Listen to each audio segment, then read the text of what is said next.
Voy a comenzar a compartir mi pantalla.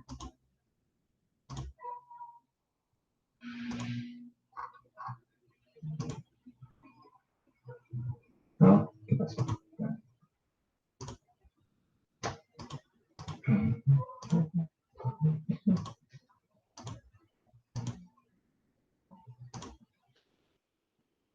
Bueno, como les decía, hice un refrito, ¿no es cierto?, de láminas pasadas, porque no es como muy distinto el tema de estrategia defensiva, no es que cambie mucho tampoco la perspectiva durante, diría yo, unos 10, 30 años, entonces como que es una información bastante recurrente que va apareciendo. Habíamos visto en el curso eh, ciertas estrategias que venían en el modelo de Forman, ¿no es cierto?, que tenían que ver con el tema de los coping o formas de afrontamiento del estrés en el trabajo. Desde la perspectiva que hemos venido tratando hace una clase, creo, antes de la entrevista, ¿no es cierto?, que son las perspectivas psicológicas del trabajo, que recuerden ustedes aborda principalmente las temáticas del sufrimiento y del placer en el trabajo.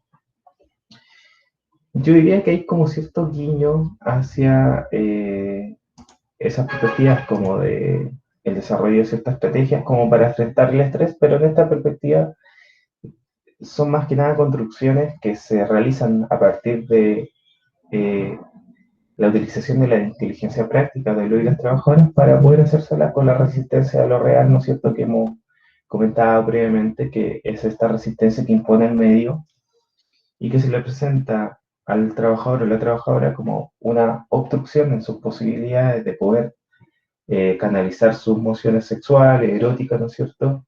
Y que cuando se vence esa resistencia en el entorno, se puede hacer una sublimación en el trabajo. Básicamente, ese es como el resumen de lo que les he comentado previamente.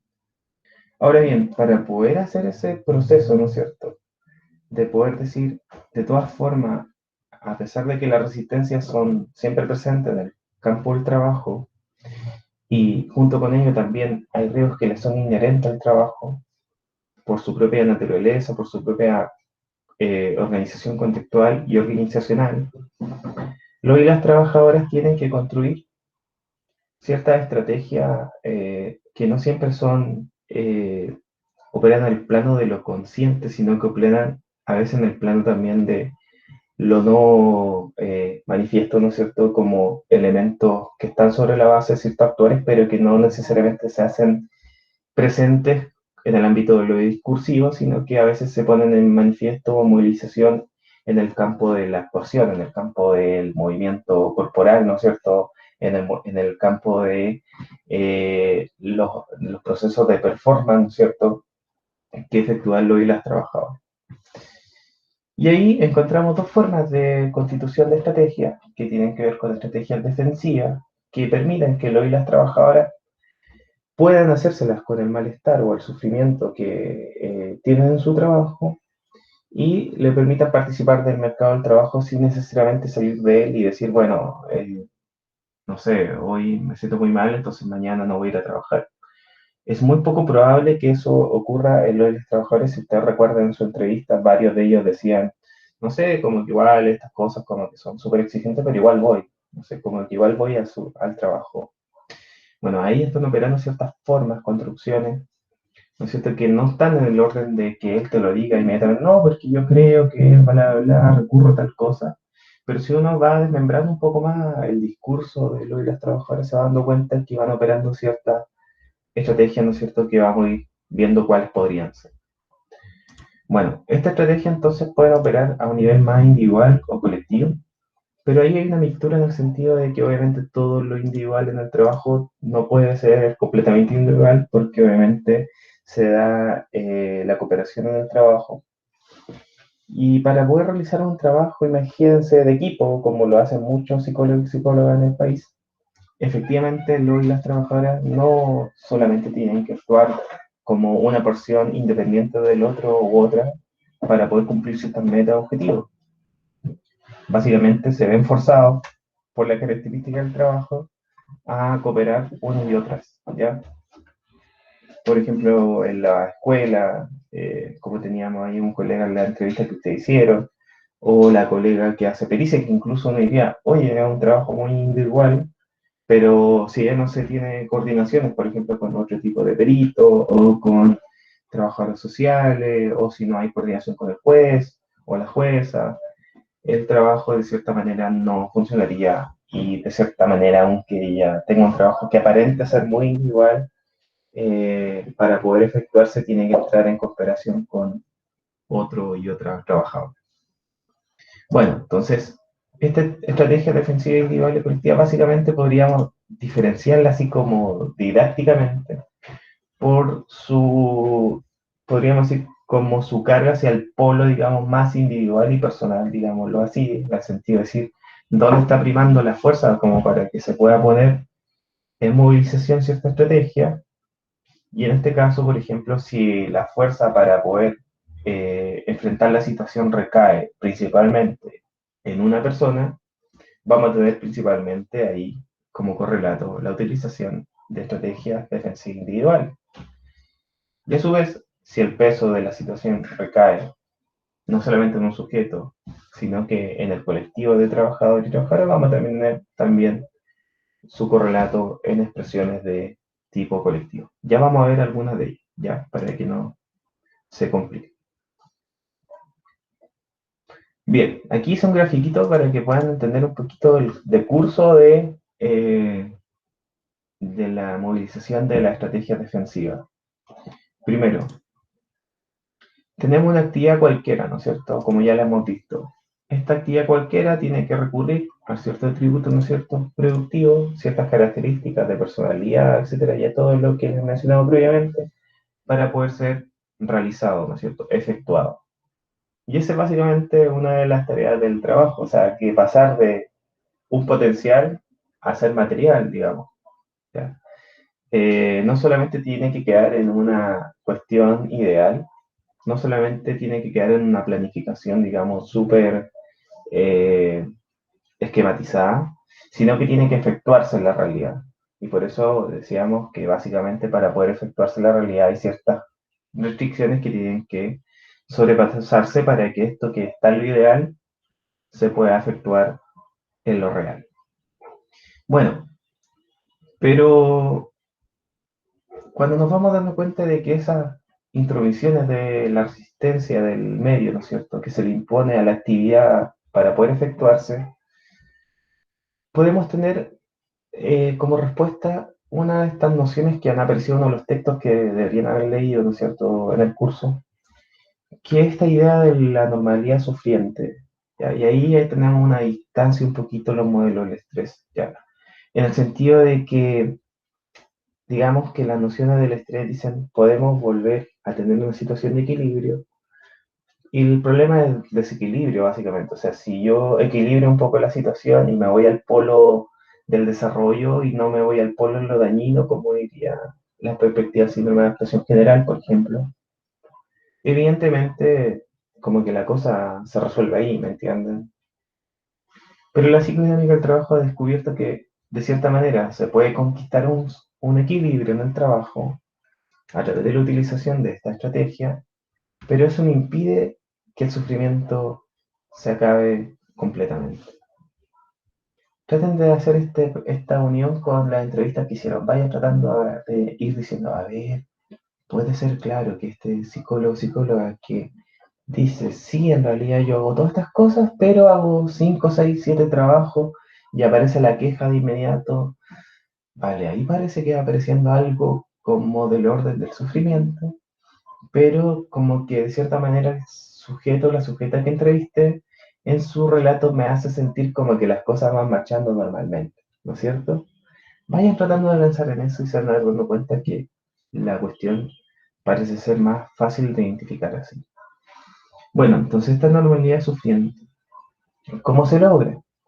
Básicamente, en la conquista de esta normalidad sufriente o en el sufrimiento, como le quieran llamar usted, se debe conquistar con la utilización de estrategias defensivas, es decir, con ciertas construcciones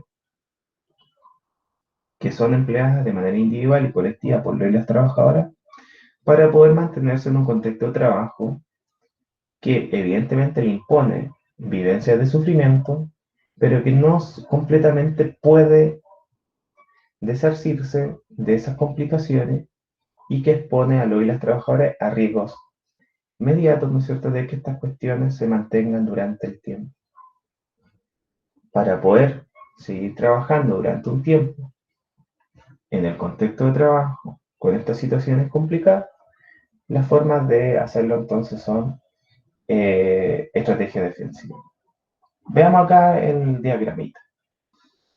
Si se mantiene la normalidad en el sufrimiento, es decir, si, digamos, seguimos sufriendo, pero podemos hacer una vida relativamente normal en nuestro trabajo, pensémoslo así, o sea, podemos compartir con nuestros colegas, podemos reírnos, podemos echar la talla, podemos incluso obtener metas, pero de cierta manera igual después al final del día uno se hace la pregunta y dice, bueno, en realidad me siento cansado, cansada, el sueldo no es muy bueno y todas esas cosas, bueno, a eso es lo que voy como tratando de hacer que ustedes se vayan imaginando.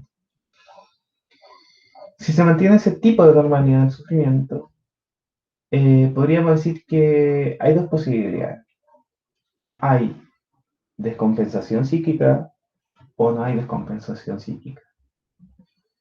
Cuando no hay descompensación psíquica, ahí lo vamos a ver después en el cuadrito, eh, puede haber un fracaso en las estrategias defensivas, individuales o colectivas. Acá aparece individual porque principalmente le puse como una bailarina, pensando en el caso de la bailarina. ¿Ya? Eh, Cuando hay una descompensación psíquica, se puede explicar por el fracaso de la estrategia defensiva, puesto que una de las principales armas de la estrategia defensiva es precisamente mantener y resguardar, ¿no es cierto?, la integridad psíquica de las personas para poder desenvolverse en un contexto de trabajo que le va a estar imponiendo de manera cotidiana situaciones que le hagan sufrir. Pero también puede haber si no hay mantención si hay una mantención de la normalidad del sufrimiento, pero hay descompensación. ¿Ya? En un caso hay descompensación y en el otro no. Sin embargo, ambas formas son formas de manifestación del sufrimiento patogénico que ya hemos visto en otras sesiones. Es decir, podemos tener una forma de sufrimiento que se prolonga en el tiempo, que lo y las trabajadoras enfrentan con ciertas estrategias individuales y colectivas, y de cierta manera, aunque esté o no esté descompensado, podríamos referirnos a esa situación como algo que es patogénico, ¿vale? Porque no quiere decir que hayan trabajadores o trabajadores que estén descompensados psíquicamente, pero eso no quiere decir que no estén sufriendo patogénicamente. No sé si me explico bien.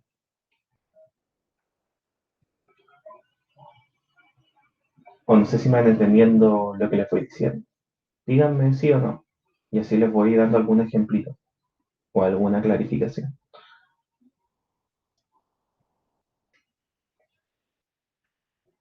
Quiero saber si me van entendiendo hasta acá o siguiendo la pista. Profe, yo llegué hasta las dos posibilidades, pero después me perdí. Vale. Tenemos entonces que esta normalidad del sufrimiento puede imponer para la actividad psíquica una descompensación de esa actividad física, de esa actividad psíquica o no descompensación psíquica. Tenemos dos posibilidades. Podemos tener un trabajador y trabajadores que estén en situación de normalidad en el sufrimiento en su trabajo, pero que no esté aún descompensado psíquicamente. Les voy a dar un ejemplo. Podemos tener un trabajador o trabajadora que esté siendo víctima de acoso laboral, ¿vale? La forma de estrategia defensiva que puede usar para no descompensarse psíquicamente, podríamos decir que utiliza algo del orden más de lo psicótico, ¿no es cierto? Y diga, bueno, voy a denegar esta situación y voy a decir que nada está pasando. Perfecto. No hay una descompensación inmediata de la psique, si bien uno podría decir en términos psicopatológicos ya hay una forma de utilizar una estrategia de defensa más del orden de lo psicopático, porque hay una denegación de la porción de la realidad para decir acá la realidad no existe y por lo tanto lo que existe es lo que está en mi mente nomás. Uno podría decir, claro, no hay una compensación psíquica propiamente como tal, porque está encapsulada por la defensa, digamos, psicótica. ¿No es cierto? Ahora bien, podemos tener la otra parte. La parte en donde hay una situación de evidencia de acoso laboral y hay una descompensación psíquica de la situación, en donde en vez de hacer esa porción de extracción de la realidad, se toma esa porción de la realidad y se te vuelve persecutoria. Y entonces tienes ciertas formas de actuar el malestar en el trabajo donde tienes ciertos acting en el trabajo o ciertos comportamientos erráticos, equivocados, ¿no es cierto? Y que te hacen parecer que apareció la locura en el trabajo. ¿Me entienden ahora lo que les estoy diciendo? Sí, Entonces, estoy Profe. hablando como de compensaciones clínicas, ¿ok? Bueno, esas dos formas no podríamos no decir que son formas de sufrimiento patogénico, aunque uno se exprese de una forma y la otra se forma de la otra. Son las dos caras de la moneda, si lo queremos decir así. Un trabajador puede tener una descompensación evidente que se actúa, que se pone en juego la realidad, que lo hace parecer distinto a lo que era, ¿cierto? Que lo hace parecer la locura en el trabajo, ¿no es cierto? Y en segunda instancia, podemos tener un trabajador que no aparente eso, pero que está utilizando una estrategia de intento borramiento de la realidad, de la porción de realidad, para que no se le vuelva persecutoria. Y probablemente vamos a tener un trabajador más adelante con dolencia psicosomática. Lo que está haciendo el primero está retrasando un poco la afectación corporal y el primero lo que está haciendo es actuarla básicamente. Uno podríamos decir es más neurótico, el otro es más psicótico. ¿Me entienden? Y ambas movimientos defensivos igual son expresivos del sufrimiento patogénico. Eso es lo que les digo. ¿Vale? Bueno, Profe, dígame. el neurótico sería el que no hay descompensación. No, el que tiene descompensación. Ya.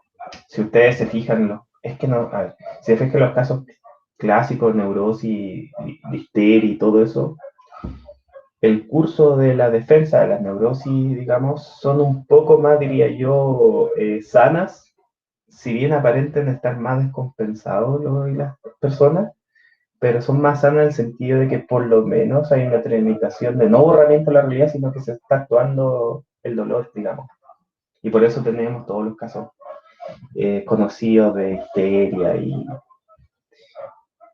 yo encuentro más difícil el caso que está utilizando herramientas más del borde de lo psicótico por cuanto está denegando la situación y por tanto es probable que le aparezca la actuación a posteriori, es decir, en una dolencia estomacal, si se va manteniendo eso, puede desarrollar alguna úlcera nerviosa.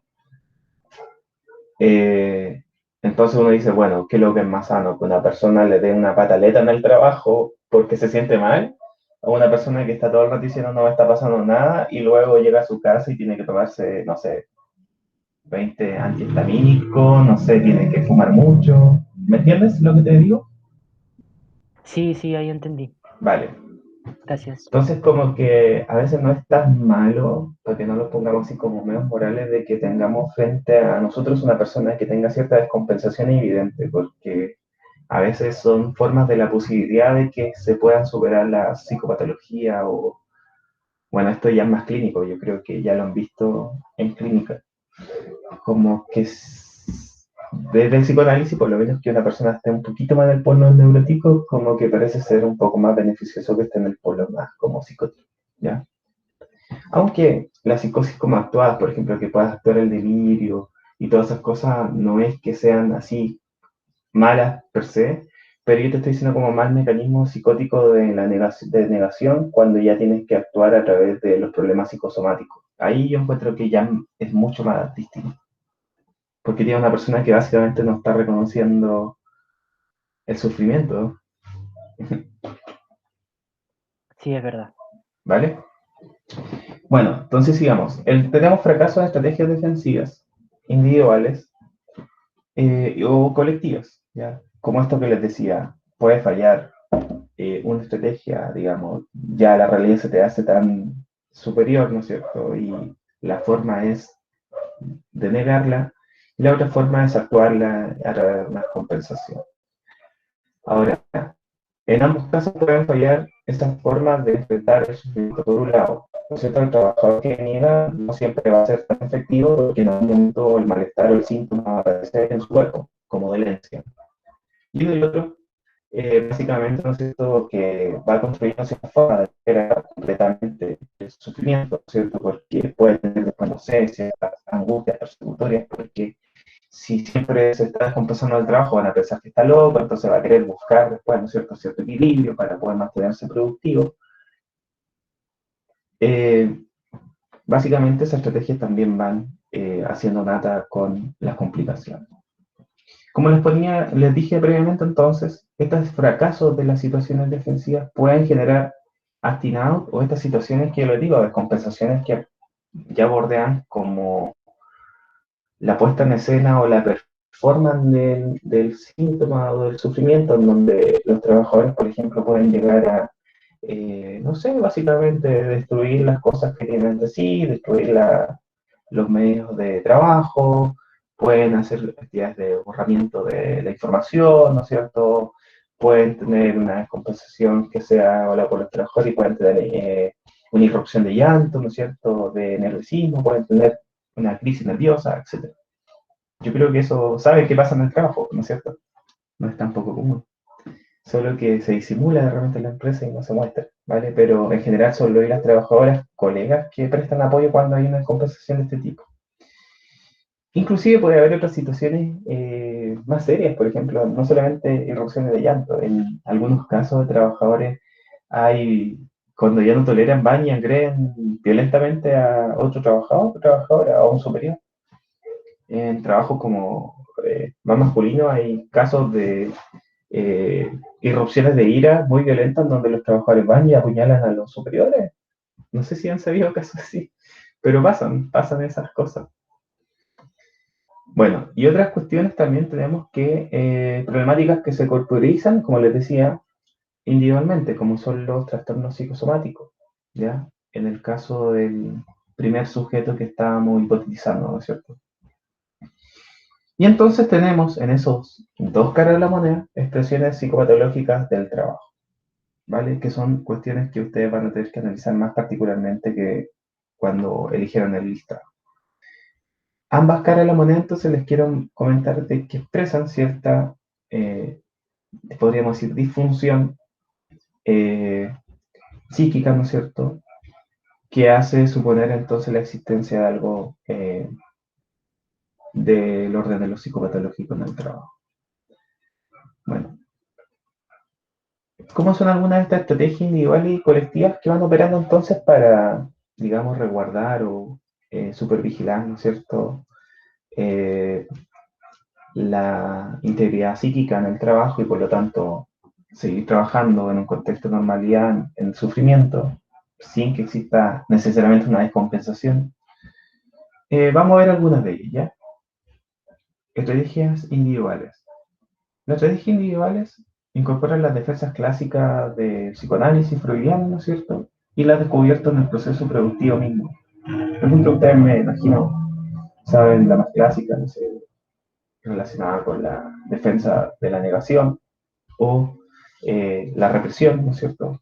Todas esas formas clásicas están incorporadas en la defensa individual.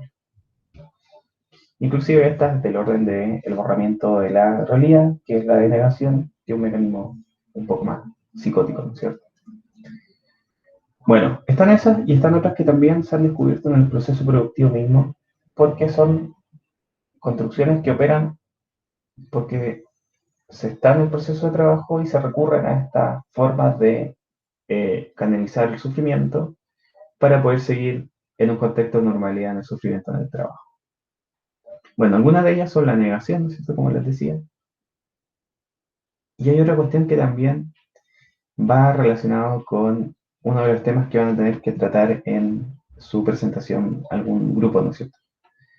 Está el presentismo, por ejemplo, que si bien el presentismo en la literatura como que se trata como una forma de riesgo por cuanto implica que los y las trabajadoras tengan que asistir al lugar de trabajo aunque estén con ciertas dolencias.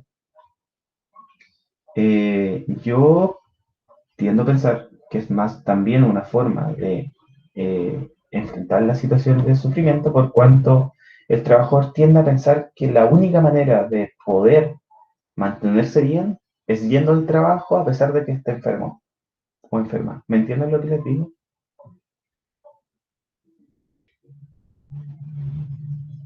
Profe, pero eso sería una estrategia individual el presentismo. Es que, a ver, ¿cómo les puedo Yo, decir? yo lo veo Yo les como digo un factor que de riesgo. sí, es que claro, hay algunas literaturas, como le digo, que es como un factor de riesgo, pero pensémoslo como opera psíquicamente individualmente en una persona. Y ahí ya no es tanto un factor de riesgo, porque el riesgo también está en tu cabeza, ¿me entienden o no? Cuando ya Muy, eso está operando en tu psique como forma de hacer una evaluación de la realidad, ¿no es cierto? Hacer una operatoria de tu mecanismo de defensa, ¿no es cierto? La integración que tienes con tu personalidad y todo eso, cuando eso ya forma parte de una cuestión constante en tu operatoria mental y tu actividad emocional y psíquica, yo también podría decir, claro, estas son cuestiones que forman parte no solamente de un riesgo externo al sujeto, sino que forman parte de su propia constitución subjetiva.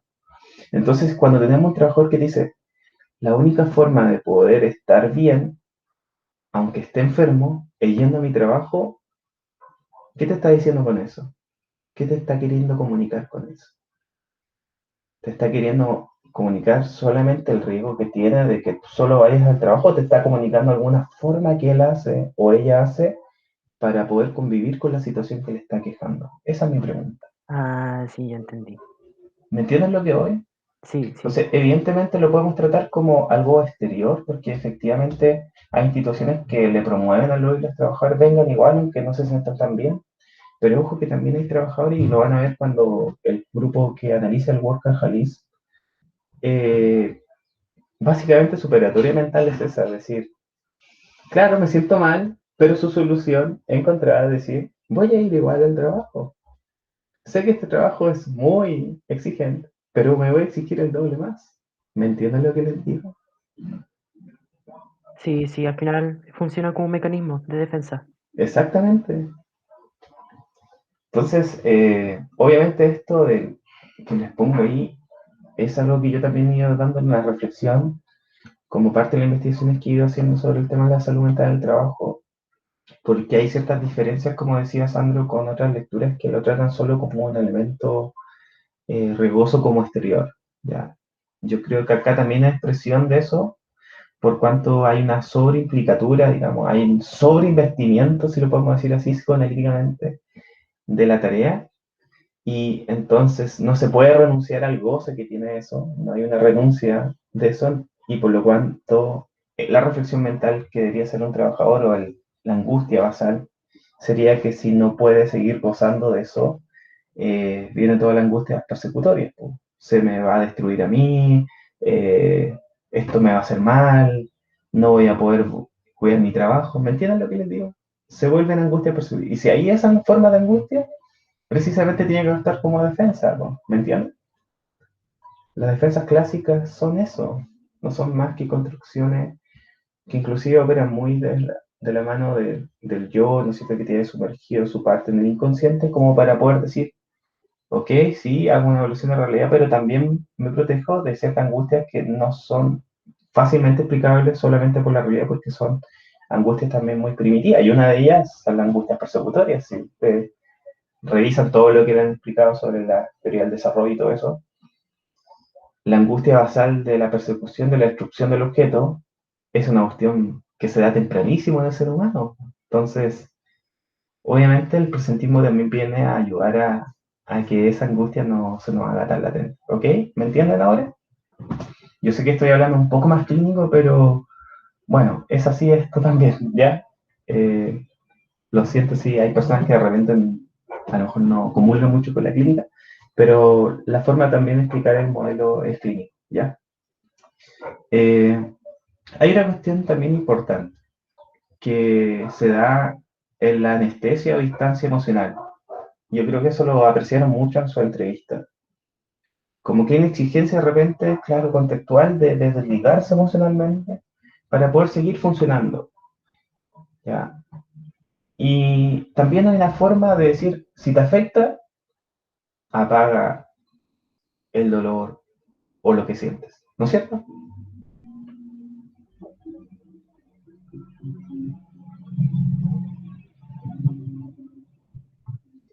Pues claro, o sea, ¿qué pasa si efectivamente tú te quedas con las situaciones que te van, digamos, afectando cotidianamente?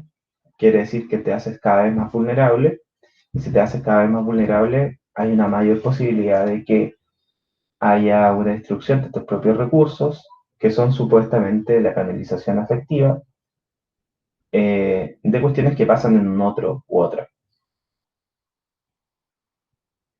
Entonces, la forma de decir es como que piensan en un circuito electrónico. La forma entonces de poder hacérsela con la carga que implica escuchar relatos de otros, no sería más que anteponer una resistencia, ¿vale? Frente a las situaciones que me están comentando hoy las personas en la clínica, en la educación, entre otros. Porque si la carga circula sin una anteposición de ciertas resistencias tuyas, evidentemente esas cargas van a terminar desbordándote, ¿no es cierto? Entonces, una de las dos cuestiones son anestesiar emocionalmente o la distancia emocional. ¿Ok? Eso se entiende un poco más, ¿no es cierto? Hay otras cosas también para poder seguir avanzando. Aquí me imagino que ya han visto. La intelectualización, básicamente también, eso ya un mecanismo un poco más elaborado, algo más clásico, ¿no es cierto? En donde evidentemente hay una doble lectura respecto a la situación que está operando la realidad como para poder atenuar un poco lo que la realidad misma es y darle una segunda vuelta para decir no es o podría ser otra cosa o es pero con ciertas cuestiones. Eso básicamente es una estrategia un poco más sofisticada en donde evidentemente sí hay una posibilidad de reconocer situaciones como dolorosa o de sufrimiento, pero que conlleva, ¿no es cierto?, a un proceso secundario, ¿no es cierto?, terciario, en donde casi se termina haciendo cuestiones como casi de rumiaciones para decir, sí, pero puede ser por esto, no, pero puede ser por esto otro, y bla, bla, bla, bla. ¿Ok? Así como que se va dando en el contexto de trabajo. Otra cuestión podríamos decir, si bien no son las cuestiones clásicas de defensas como personales, también podríamos tener el recurso a las adicciones, si bien son cuestiones, insisto, como les decía al principio, no es que sea solo de una persona esto lo podemos encontrar en muchas personas. El tema es que parece ser que se expresan con mayor notoriedad o visibilidad cuando son sufridas subjetivamente o personalmente. ¿Me entienden lo que les digo? No es que esto no lo podamos encontrar en otras personas y solo sea un sujeto. Para nada. Podríamos decir que estas formas de dolencias que tienen que ver relacionadas con las estrategias que se ocupan por cada una de las personas que componen la cadena del trabajo, por ejemplo, se hacen notorias por el hecho de que se sufren también subjetivamente, se sufren personalmente. ¿Me entienden lo que les digo? No es que sea solo porque se expresa colectivamente, porque hay como una atmósfera, ¿no es cierto?, tóxica, sino que cuando tú vas y preguntas a cada uno de ellos te va a referir cómo se efectúa el proceso defensivo y cómo se sufre personalmente la situación colectiva. Eso es lo que le estoy comentando. Bueno, y hay otras cosas también. La escisión, ¿no es cierto?, como mecanismo clásico, ¿no es cierto?, que ya le hablaba de poder, ¿no es cierto?, hacer una cuestión un poco más psicótica, ¿no es cierto?, de nuclear la realidad como para poder decir, bueno, esto hasta acá y esto hasta allá, efectivamente también una estrategia que se utiliza.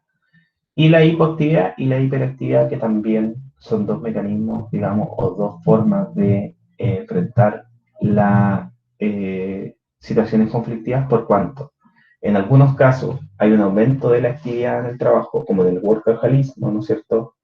Donde si yo tengo que ir al trabajo, ¿no es cierto? Voy nomás y me sobreimplico en la actividad productiva, y otros que son la hipoactividad, donde hay una reducción de la implicatura en el trabajo, hay una, digamos, pérdida del engagement que le llaman los investigadores del estudio del engagement, que es el compromiso con la tarea, ¿no es cierto? Se borra un poco el engagement, ¿no es cierto? Y entonces tenemos una situación de hipoactividad, es decir, reducción de la implicatura en el proceso de trabajo o responsabilidad con tu tarea. Bien, estas son algunas formas de estrategias individuales que yo le he puesto así como ciertos ejemplos. Si ustedes se dan cuenta, puse en colores. Color más rojo, para mí son como más del orden de la operación, así como hay un trabajo cognitivo un poco más desarrollado que las que están en negro, ¿vale? Pero solo por eso, solo así como pedagógico, para que ustedes lo vean, ¿ya? Vale. Voy a saltarme este cuadrito porque creo que les va a causar más dudas que aporte.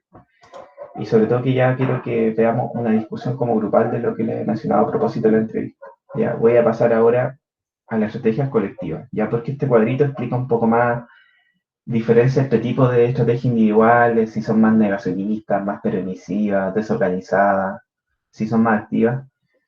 Creo que podemos saltarnos un poco eso porque me preocupa más que podamos ver las estrategias colectivas. No me interesa tanto así como que ustedes sepan de memoria si una es más, niega más, otra permite más. Como que no es tan importante eso, ¿ya? Vamos a ver las estrategias colectivas, eh, que son ya formas de construcción incluso que forman parte de cierta ideología defensivas como para poder hacer del contexto de trabajo, el equipo de trabajo, poder decir, estas son las formas más o menos comunes que tenemos de hacernoslas con las situaciones de sufrimiento. Algunas de ellas son, ¿no es cierto?, la banalización de la injusticia, el cinismo viril, la eticidad defensiva y la racionalidad técnica y económica. ¿Vale? Esto es lo que me dice de Yu respecto a las estrategias colectivas de defensa. Si ustedes ya se dan cuenta, ya no son tanto de las formas como clásicas de la defensa del psicoanálisis, sino que aquí hay una asunción de ciertos elementos comunes que se da entre lo y las personas como para poder ser además reglas del oficio. Es decir, cuando lo y los trabajadores dicen, no, es que nosotros hacemos las cosas así, también lo y las trabajadores dicen, nosotros nos hacemos cargo de las situaciones que pasan de esta manera. Cuando ya te dicen eso es porque efectivamente estamos en el plano de la estrategia más colectiva. ¿Ok? La primera de ellas es la banalización de la injusticia. Esta cuestión de la banalización de la injusticia es, digámosle así, endulcorar, ¿no es cierto? Quitarle un poco la cafeína al café. Eso llevado al campo de las cuestiones que pasan en el trabajo, se puede ver en las situaciones de decir, bueno, hay un contexto de trabajo que no es adverso a todos y a todas, ¿no es cierto? Porque implica una normalidad constante en el sufrimiento. Ahora bien, para poder seguir trabajando ahí, una de las formas que tienen todas las personas que trabajan en este contexto de trabajo debería ser bajarle un poco el peso a la situación que ocurre. En la medida que vamos ajustando un poco los parámetros de las situaciones que nos van afectando a todos y a todas, parece ser que la situación es un poco más llevadera porque si a todos nos está afectando igual, entonces es como lo normal. ¿Me entienden lo que les estoy diciendo?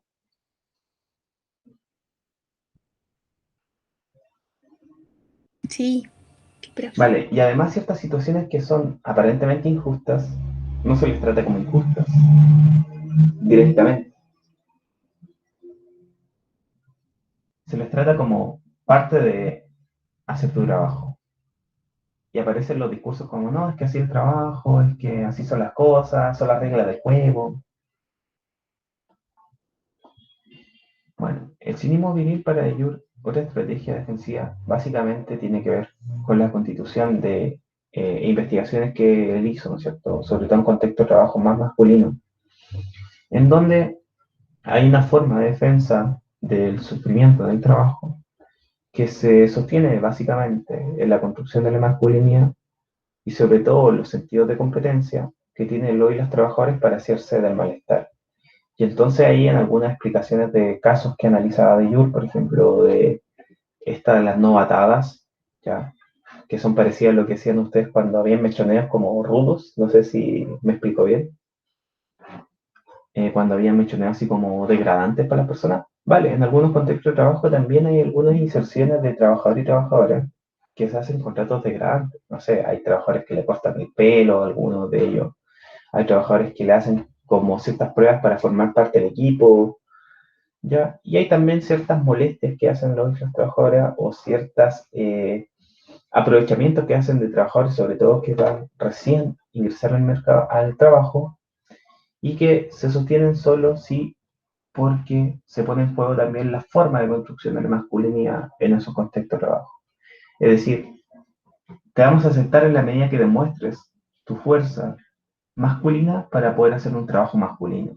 Por ejemplo, los trabajos industriales o físicos, materiales. Pero también se da con trabajo, se ha visto en el último tiempo, con trabajo donde también hay mujeres, y esto se llama como cinismo más femenino o mujeridad defensiva, le llama, no sé, Pascal Molinier, que es una de las discípulas de ellos, en donde hay mujeres que pueden llegar a ser agresivas con otras porque utilizan una forma de organización más patriarcal de organización del trabajo y entonces combaten a la trabajadora que se opone a esa forma de organizar el trabajo porque la forma de haber conquistado ciertas ganancias o ciertos beneficios para ese grupo de trabajadores ha estado sustentado en esa forma de organizarse, entonces vean a la trabajadora que se opone a esa cuestión como una amenaza. Y entonces hay una forma también de agresividad de parte de las mujeres porque encarnan, digamos, una defensa de una organización del contexto del trabajo que está cuestionada por una mujer que tiene otras formas de pensar la organización del contexto de trabajo. ¿Ok? Eso se da en algunos casos de acoso laboral, por ejemplo, ya, entre mujeres. Otra cuestión de defensa, y con esto ya quiero ir terminando para que podamos conversar en los 15 minutos que nos va a quedar de clase, son dos tipos de defensa. La eticidad defensiva le puse yo, pero básicamente en de jure aparece como trabajo sucio. Hay trabajadores que la organización del trabajo, por la propia disposición de la organización del trabajo, tienen que hacer el trabajo sucio lisa y llanamente, lo que ustedes entienden por trabajo sucio. Es decir, tienen que hacer trabajos que a veces rozan con la ética más o menos cultural, donde se vive, ¿ya? Y uno se desarrolla. Por ejemplo, hay trabajadores que tienen que cumplir el papel de personificar los despidos. No necesariamente va a ir a comunicar a lo mejor el gerente general de una empresa el despido de una sección de trabajo. Probablemente se lo va a ordenar a un trabajador que era supervisor y que siempre tuvo contacto con los equipos de trabajo y básicamente va a tener que cumplir eso. Ahora, ese trabajo sucio lo va a entender ese supervisor muy probablemente porque él sabe que está haciendo el bien por la empresa. Porque echando una sección defiende el cuidado de la empresa. No es que para él sea malo eso, solo lo está haciendo porque la ética de la organización se lo está solicitando. Y entonces tiene que hacer el trabajo sucio, que es sacar a trabajadores, pero con el bien, digamos, que él piensa que está haciendo de cuidar la empresa. Y la última de ellas tiene que ser la racionalidad técnica y económica, dice ello, por cuanto hay una superposición en los contextos de trabajo de la preponderancia del cuidado de la institución por sobre las personas, en donde se le implica, por ejemplo, ponerse la camiseta, que tenemos que trabajar un poco más, que el trabajador que se compromete con su trabajo es mucho más valorado que el que no lo hace tanto, que el que se enfrenta riesgo es mucho más capaz que el que no lo hace, porque básicamente es una orientación al cuidado económico de la institución, por cuanto se privilegia, ¿no es cierto?, la producción, el cumplimiento de ciertas metas por sobre el cuidado de lo y las personas. En ese caso, la justificación que salen los trabajadores que están haciendo eso por la institución. Básicamente es como, lo hacemos porque si no nos debemos pega o porque la empresa desaparece. Como que esas son esas formas de respuesta frente a estas situaciones de malestar o insatisfacción. Bueno, aquí está lo que les decía previamente, la mueblería defensiva, mosquería, ¿no es cierto? Mujeres contra mujeres. Y bueno, acá hay otras que también, si bien no están tan situadas en el contexto de Yuriano, son más nada algunas cosas que he venido pensando durante el último tiempo respecto a algunas investigaciones que iba haciendo. Por ejemplo, la defensa del oficio, que propende la competencia entre trabajadores. Por ejemplo, un trabajador de mayor rango con otro de menor rango, y sobre todo trabajadores que a veces piensan que si entran otros trabajadores de la sección hay una intromisión laboral. No sé si ustedes saben de eso, que hay como intrusismo laboral le llaman, ¿ya? Y es una forma de defensa del oficio que propende a la competencia entre los trabajadores más que a la cooperación. La mueblería defensiva, mosquería ya la comenté. Y hay dos cuestiones más que también forman parte importante, creo yo, de estrategias defensivas colectivas.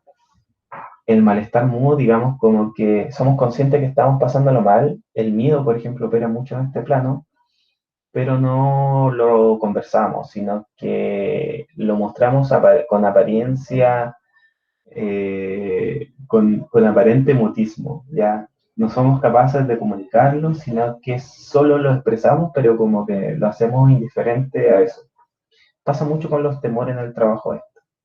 Y finalmente el chiste y el humor también creo yo que son estrategias defensivas colectivas por cuanto permiten, a través de la humorada, la manifestación de ciertos chistes de doble sentido o chistes hostiles, la manifestación de ciertas insatisfacciones o malestar en el trabajo. Por ejemplo, hacer bromas respecto al jefe, compartir ciertos memes respecto a situaciones que pasan en el trabajo, ¿no es cierto? Es como, todas esas cosas son parte del humor o el chiste que también permite, digamos, hacer una eh, convivencia con los sufrimientos que se tienen en el trabajo y por lo tanto tramitar la hostilidad, la insatisfacción a través de hacer chistes, ¿no es cierto?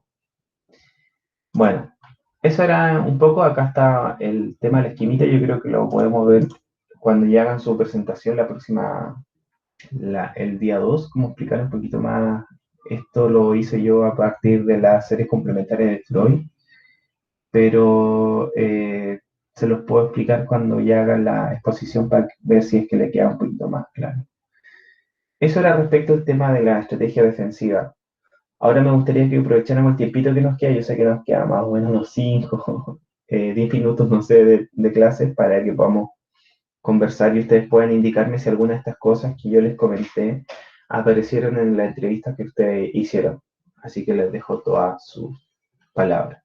Les dejo toda la palabra a ustedes.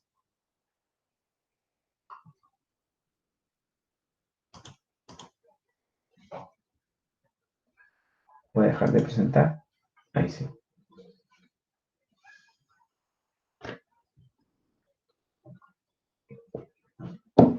O no sé si quieren que les... Sí, yo creo mejor seguir compartiéndoles para que si quieren reflexionar sobre algo, se apoyen en la línea. Sí, lo voy a seguir presentando. Bien, de esta, por ejemplo, de este... ¿Qué es lo que sería esto? ¿Un prisma, algo así? No sé. ¿Qué creen ustedes que en su entrevista pudo haberse presentado? ¿Y por qué?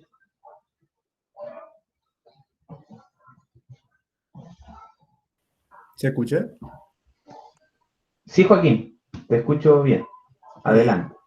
Sentí que en toda la entrevista había un poco como decisión con esto de poner como los límites, como si poniendo los límites como que los problemas en el trabajo como que se solucionaran. Siento que había mucha de esa estrategia en todas las entrevistas. Sí, a mí también Me pasó harto cuando las vi, como que era algo recurrente. Gracias, Joaquín. Eh, no sé, ¿alguien más? Bárbara, Paulina, Belén, Sí, sí, yo quería decir Sandro. algo. Dale, Sandro, Sí, ¿no? no, es que igual había encontrado eso de la decisión también en nuestra entrevista, pero también otro aspecto fue la adicción, porque el sujeto comenzó a fumar tabaco Sí, impulsivamente por una carga laboral muy alta. claro, si uno fuera ahí más así todavía clínico, clínico, y vamos viendo la defensa. Obviamente la adicción, pero no es defensiva propiamente tal, pero aquí no estamos solamente viendo formas clásicas, sino que también cómo se aparece la forma de sufrir, porque podríamos decir, claro, hay una forma más regresiva de actuar frente a la angustia, ¿no es cierto? Y entonces para poder taponear la angustia oral hay que fumar. Sí, Y bueno, pero entonces se comienza a desarrollar la adicción.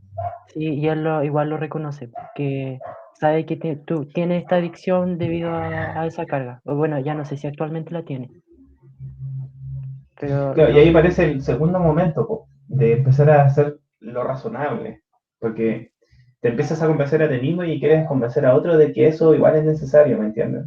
ujú, Porque empiezas a decir, es que fumo, pero es por esto, porque lo necesito, porque sin eso no puedo subsistir y bla, bla. Entonces te empiezan a dar argumentos que son plausibles, como, sí, dale, está bien. Entonces empezamos a hacer el segundo momento de decir que esto también parezca razonable y no tan tirado a las mechas, ¿no es cierto? sí, lo Vale, justifican de alguna forma. claro, hay una justificación muy intelectual, digamos, de las razones que son plausibles, o sea, son comprensibles, son probables.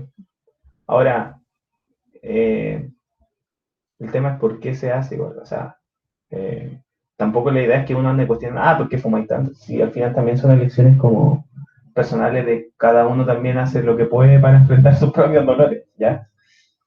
Pero evidentemente, claro, ahí se pueden descubrir esas dos cuestiones. ¿Quién más? Vamos, que quedan Naísa, Bárbara, Javiera, Belén, Isidora, en sus entrevistas respectivas. ¿Qué creen ustedes que... Yo iba a decir que, o sea, me pasó mientras escuchaba estas estrategias, que más que aplicarlas a la entrevista, estaba pensando como en el contexto estudiantil. Así como ahora en fin de semestre, Sí, estaba pensando que igual no se diferencia tanto de lo que es como la carga laboral de lo que podría ser un contexto como académico, así como ahora. Y estaba pensando como igual en distintas estrategias que he visto como tanto en mí como en compañeros y compañeras. Bueno, tal vez no son tan extremas, pero como que igual me hicieron mucho sentido.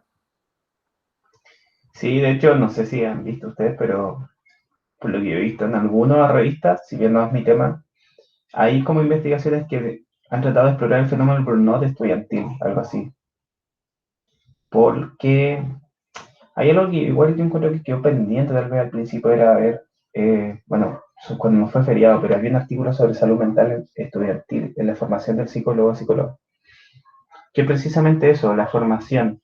Porque la formación, podríamos decirlo básicamente que es un trabajo de sí para sí. Es decir, estoy haciendo un trabajo, un gasto intelectual para poder ser en otro momento un trabajador también intelectual y material, pues decir, un trabajador psicólogo y psicóloga que cuida a otros y otros.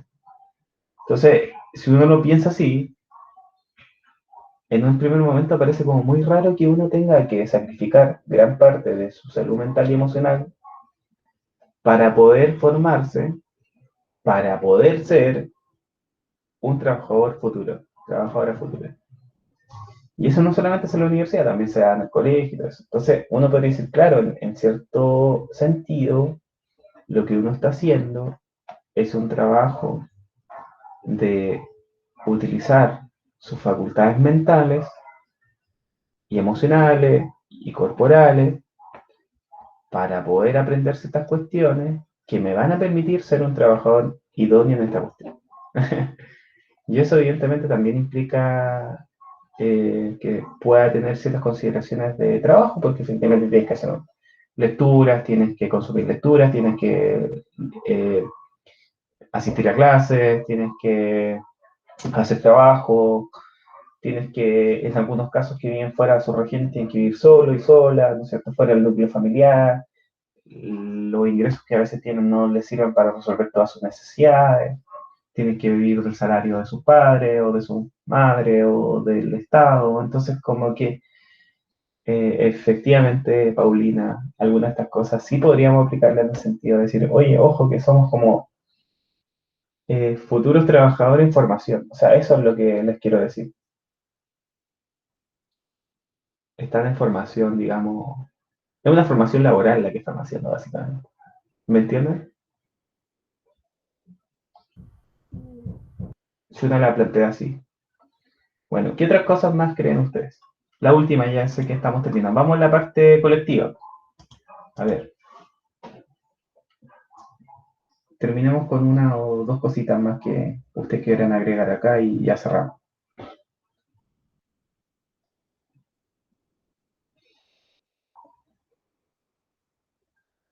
¿Vieron algo de, no sé, como que banalizaban cierta injusticia en el trabajo, o el chiste, el humor?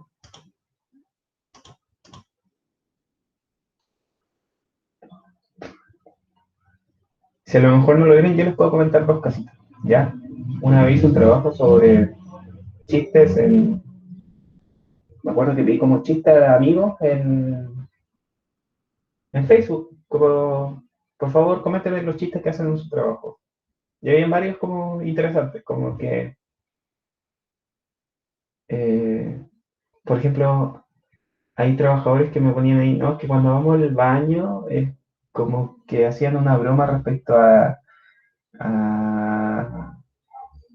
como a los olores, algo así. Entonces yo le decía, ah, vale, entonces como que sus baños no tenían las mejores condiciones cuando iban al baño. Entonces trataban eso a través del chiste. Y básicamente uno podría decir, bueno, sí, pero si lo tratan a través del chiste, hay una queja que no puede ser canalizada de otra manera que no sea el chiste, pero podría canalizarse a través de la demanda. Es decir, si los baños no están bien, entre mejor hacer un chiste y reclamar porque lo arreglen, no sé si me explico. Entonces el chiste igual, de cierta manera, en algunos casos impide un poco la acción, creo yo, y en esos casos impedía la acción. Otro ejemplo.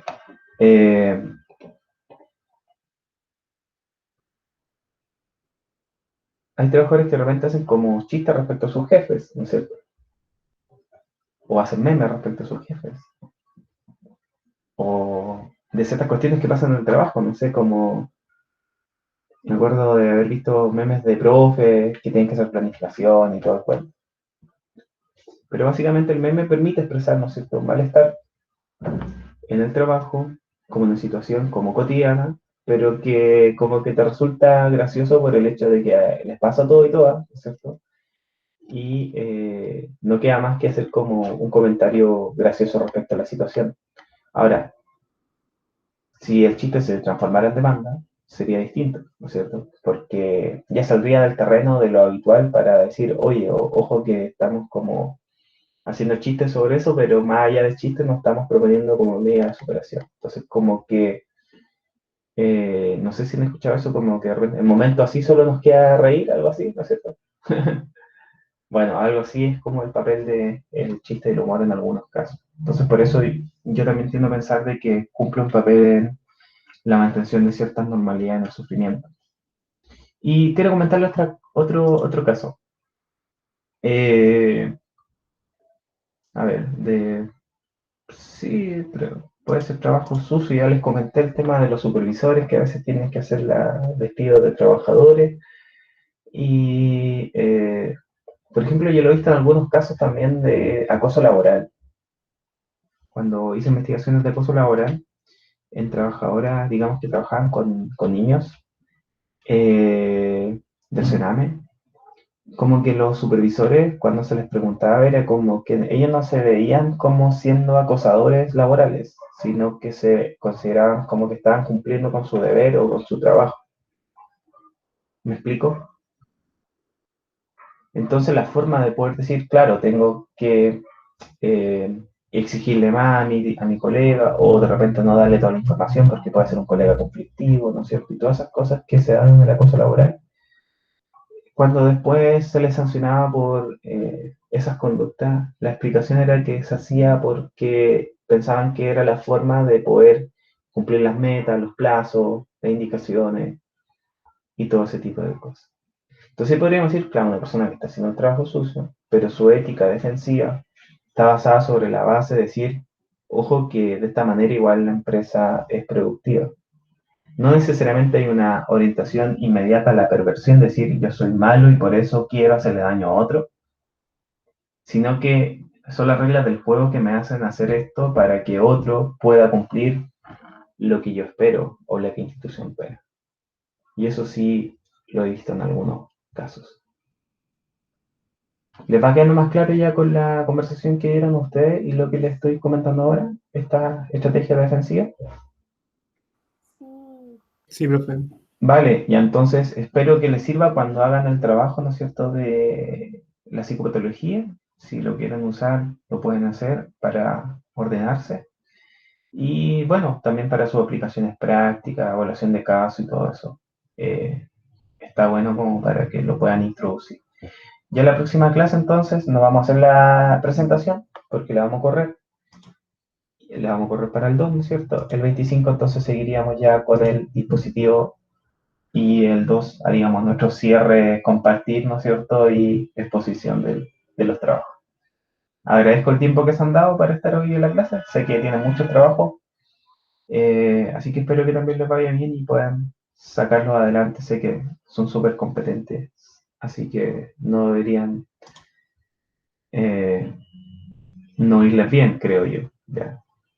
Así que espero que les vaya bien. Voy a dejar de grabar y que tengan buen fin de semana.